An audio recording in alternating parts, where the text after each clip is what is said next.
Assalamualaikum warahmatullahi wabarakatuh. Materi kita yang ketiga adalah manajemen teknologi informasi. Manajemen dikatakan ilmu karena memang manajemen bagian dari mengatur, merancang, dan mengevaluasi. Tapi manajemen juga bisa dikatakan sebagai seni karena antara manajer satu dengan manajer lainnya sangat berbeda gaya kepemimpinannya. Nah, teknologi informasi juga menjadi perhatian dalam penanaman modal terbesar di Indonesia dari 10 negara sepanjang tahun 2019. Nah, berikut daftar 10 negara yang menanamkan modal terbesar di Indonesia sepanjang 2019.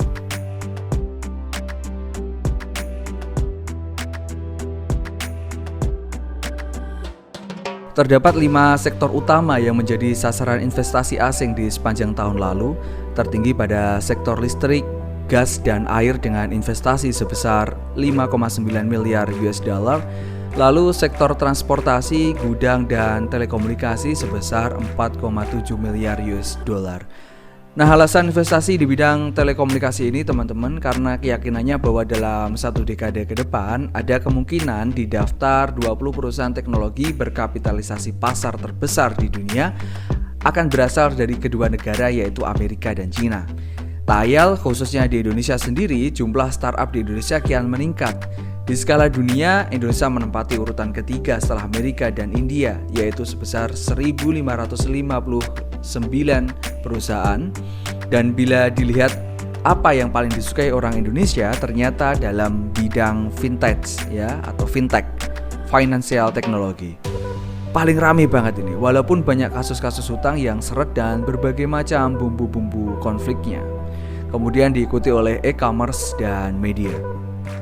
Perusahaan-perusahaan startup ini paling banyak berasal dari DKI Jakarta sebesar 522 perusahaan, diikuti oleh Sumatera sebanyak 115 perusahaan dan Jawa Timur sebanyak 113 perusahaan. Dalam manajemen teknologi informasi, minimal ada 4 kedudukan yang saling berkaitan tentang posisi divisi teknologi informasi dalam sebuah institusi. Yang pertama sebagai cost center.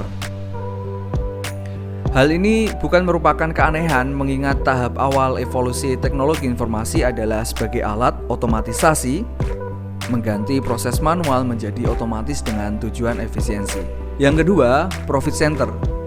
Keberadaan teknologi informasi ini memiliki potensi tertentu untuk menghasilkan pendapatan pada tingkat tertentu, mengingat harganya yang cukup mahal dan waktu yang tidak sebentar dalam membangun infrastruktur teknologinya, maka fasilitas ini bisa disewakan ke institusi lain seperti hosting, domain, server, cloud, dan sebagainya.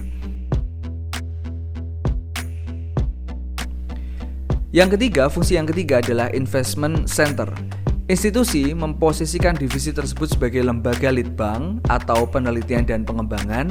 Selayaknya lembaga litbang yang lain, diberikan jatah investasi khusus bagi divisi yang bersangkutan untuk menghasilkan ide dan produk-produk baru yang dapat memberikan keunggulan kompetitif di masa mendatang, seperti aplikasi-aplikasi baru yang memudahkan dalam pekerjaan kita seperti e-learning, sistem absensi, dan model pembayaran baru.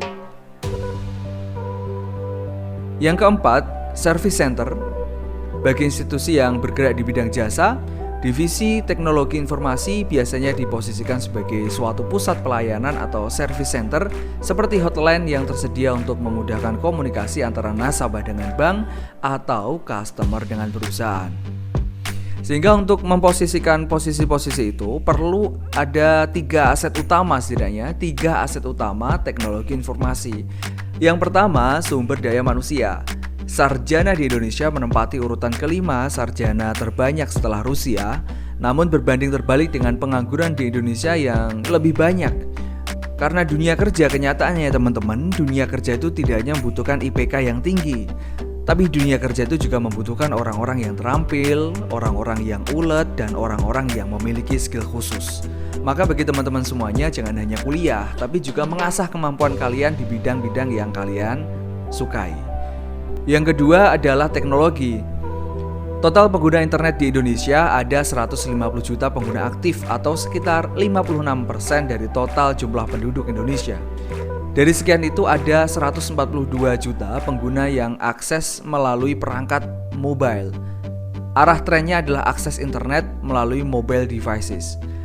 Dari infografis di atas tercatat 79% pengguna yang akses internetnya setiap hari, jauh lebih besar daripada yang aksesnya hanya seminggu sekali, sebulan sekali, atau bahkan setahun sekali. Nah, luar biasa ini yang hanya akses internet setahun sekali, patut masuk rekor muri ini.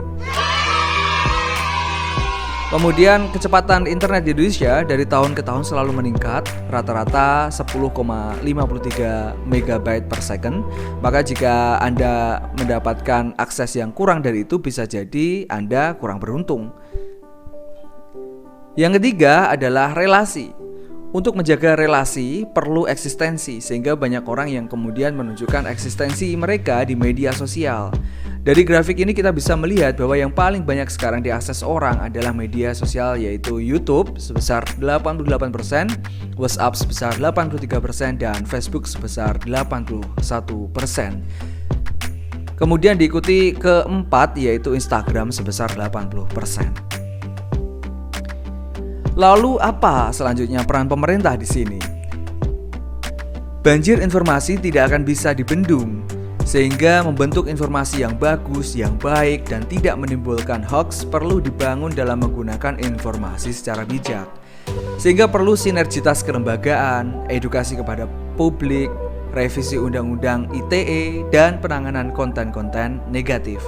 Maka dari itu kita sebagai akademisi harusnya menjadi pelopor dalam menggunakan media sosial secara bijak, sehingga bisa memberikan efek positif pada orang-orang di sekitar kita. Nah, demikian presentasi hari ini. Terima kasih atas perhatiannya dan wassalamualaikum warahmatullahi wabarakatuh.